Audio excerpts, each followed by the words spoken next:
Okay, hi guys. I'm back again. I've just been blessing you all up the wazoo, haven't I? Because, okay, for one, I just want to say, if you watched my video yesterday, the sad is over. And it's not to say that she's not welcome here, but she can come back.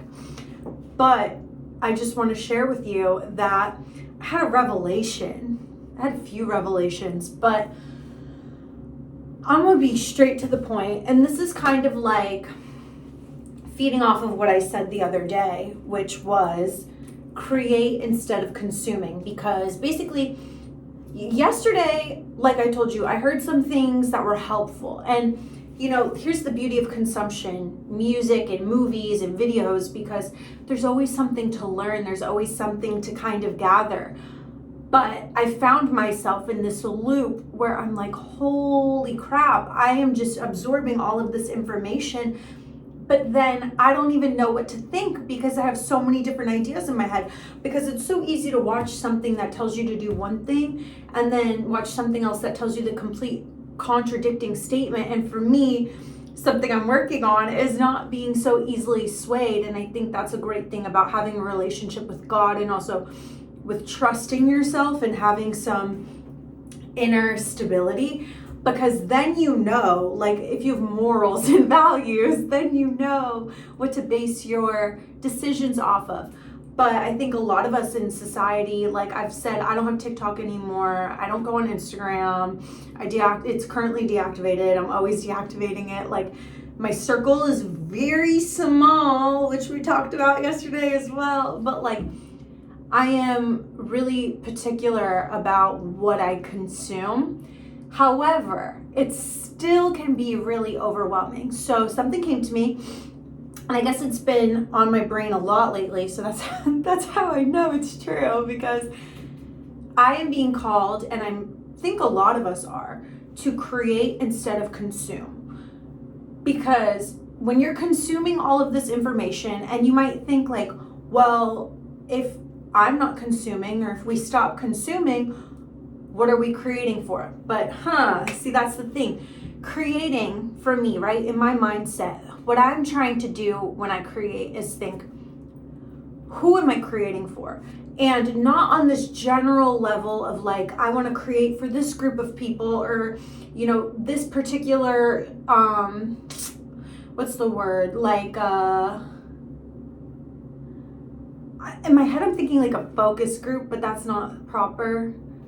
But for particular like sector of people, my point is, I want to create for my future daughter, for myself, something that I would want to hear, something that I would want to be told.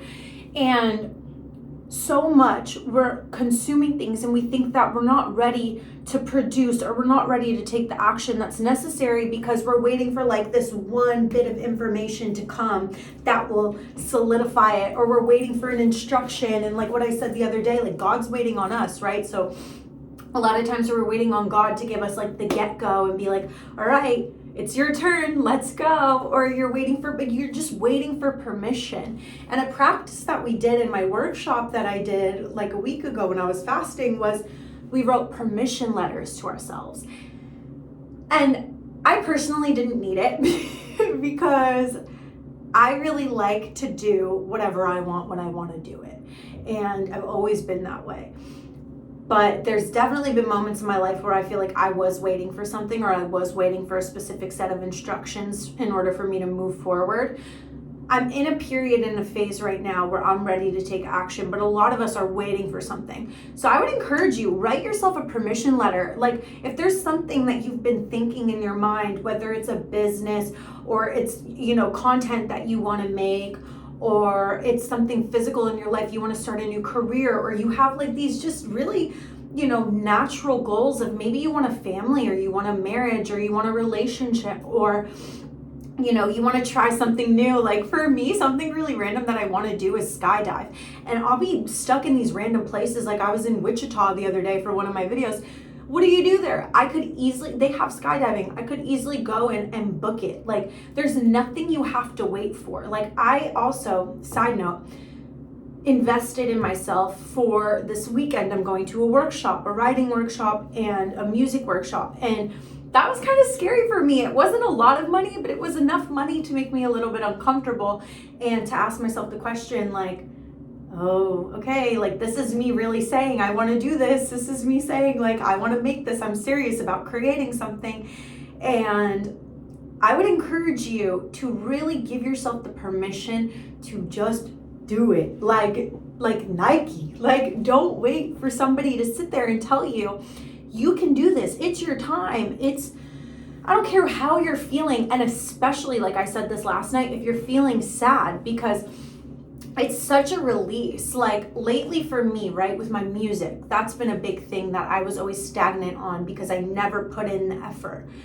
I knew I was talented. I knew I had a great voice. And this is not, I don't care if I sound conceited because I know it's true. I know I have a great voice. I know I could write lyrics. I can freestyle like that. I know I have a good sound. I know I have a good ear. Like, I know these things, but I'm sitting here waiting for permission. I'm sitting here waiting for permission to create, or I'm waiting for a day that's never gonna come if I don't do it today. And I really encourage you to treat every day like it's your last. Even if you're sad, like sometimes, yes, we do need rest and you do need to feel those feelings, but transmute it. And back to what I said too, like in my last video about Think and Grow Rich, I just finished the chapter about sexual transmutation.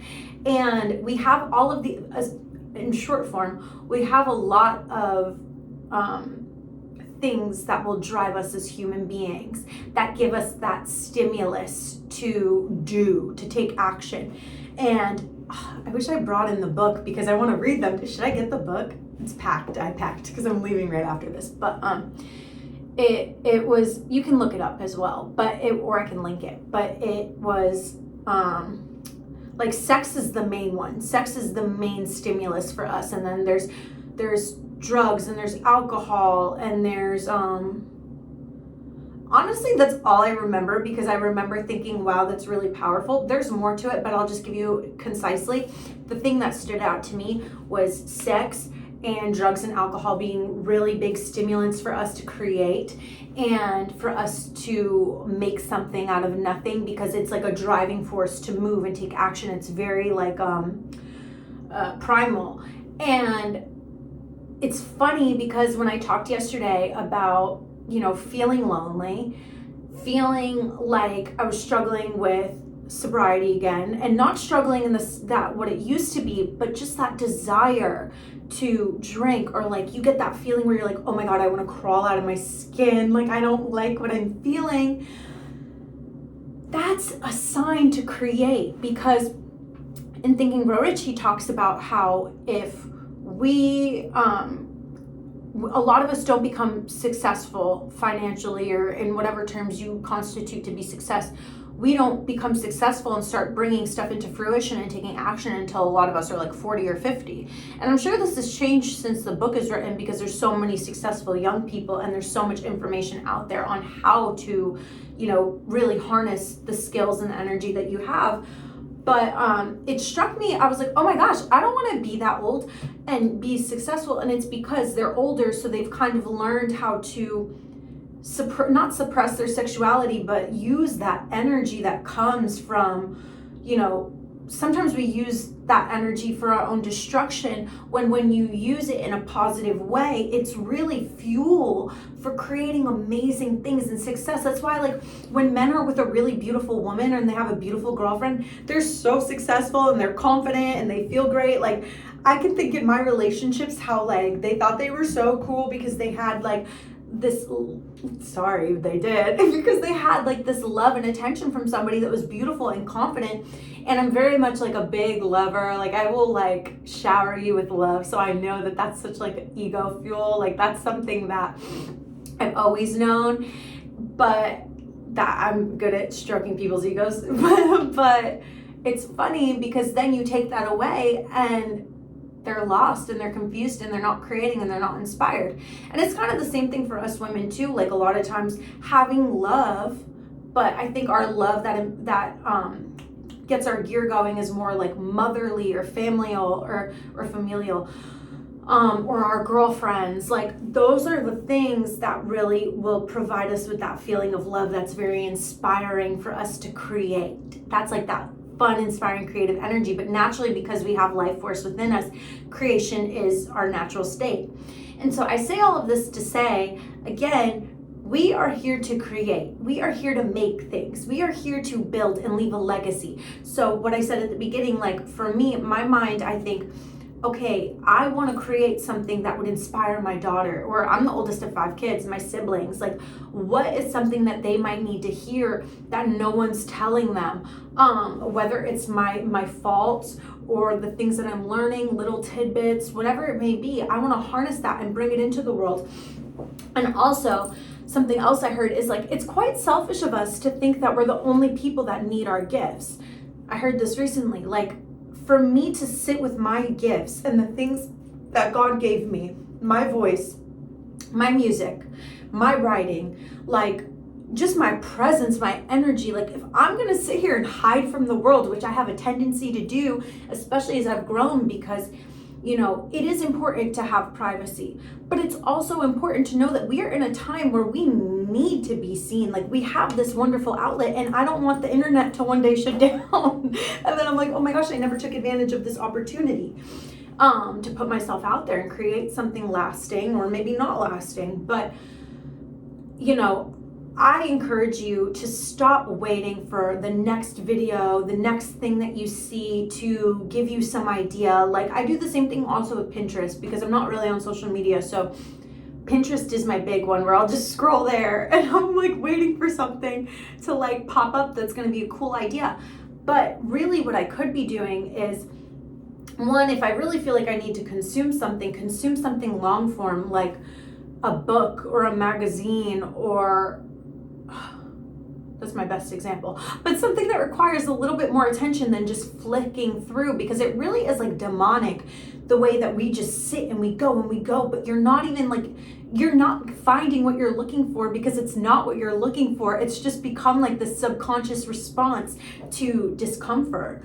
And so my challenge for myself was create, like, just make something, like, sit down, even if you don't feel like you have any ideas, even if you don't feel like you want to do it, sit down, play a beat, write a song, sit down, write in your journal, sit down, write a poem, sit down, come up with a video idea, sit down in front of your camera and start talking about what's on your mind. Like, whatever it is, I would just encourage you to create, if for nobody else, yourself, if for nobody else, for your own well-being, because once the ball starts rolling, it starts collecting more and more and more, and it gets bigger and bigger and bigger, and it grows. And suddenly you're finding inspiration all around you. And it doesn't need to start being this like, well, I always thought things that I created had to be so well orchestrated. Like, I'm a Google Docs girl, so I would have to make like these documents, and they would have to be really perfect and concise and labeled and set out in all these ways. But sometimes you just need to just put stuff out there raw, and put your emotions out there raw, put yourself out there imperfectly, and whatever it is that's calling you, because in doing that, then more will come to you. And God sees it. God sees you planting the seeds, and sees you being obedient, and sees you creating for the good of not just yourself, but for somebody else who may need it. So yeah, that's all I got. I just wanted to come on really quick and say that, like, create instead of consuming. Consumption is honestly going to be the death of us, because you have all these voices and ideas and ways that you need to look, and ways how you need to eat, and even your spirituality. There's always somebody telling you what to think or believe. Like, that's for you. And I would encourage you to pray, because this is what I've been praying, is like, God, I want clarity from your voice, and your voice only. I want it from your voice, my intuition, the Holy Spirit within me. Like, that's where I want my guidance to come from. I love YouTube. I love to learn, and it's a great way to learn. I love to read, but all of that consumption can become detrimental if there's too many voices. So I would encourage you to ask for clarity on the voices that you are getting your information from, and ask God for truth. Be like, God, guide me to the truth, guide my path, guide me what you want me to hear, say, think, feel. Like, give me instructions from you, not from all of these different sources. Because also you'll go on YouTube and you have 50 different people telling you what God is telling them. And I do it, like, again, I said it yesterday, I do it too, I create it. But if you're feeling lost, like sometimes you can, or you feel like you have too many voices, channel that and transmute it and start creating, start journaling, like what you want to see in your life. Get really clear on your goals and your visions. Like, put all of that energy that is stagnating and dying away because you're just sitting still, frozen, versus, okay, let me just put it out there, whatever it is. Let me just do something. Let me move this. And also, creation is moving your body. Creation is making a great meal. Creation is having a good conversation with somebody that you love. Like, that is creation as well. And creation's making love. If you're in a marriage, or you know how I feel about it, but if you're in a relationship as well, like, that's creation. And be intentional with it. Don't just do it to do it. So, I felt like I really wanted to talk about that. But anyway, I gotta leave, but I just wanted to put that out there really quickly. And again, I'm just doing what God's telling me to do. That's my work phone. I hate that noise. That means I'm going somewhere. But anyway, oh no, okay. I thought I was going home, but we'll find out where we're going. But yeah, anyway, love you guys, and I will be back the next time I have something to say. Ta-ta!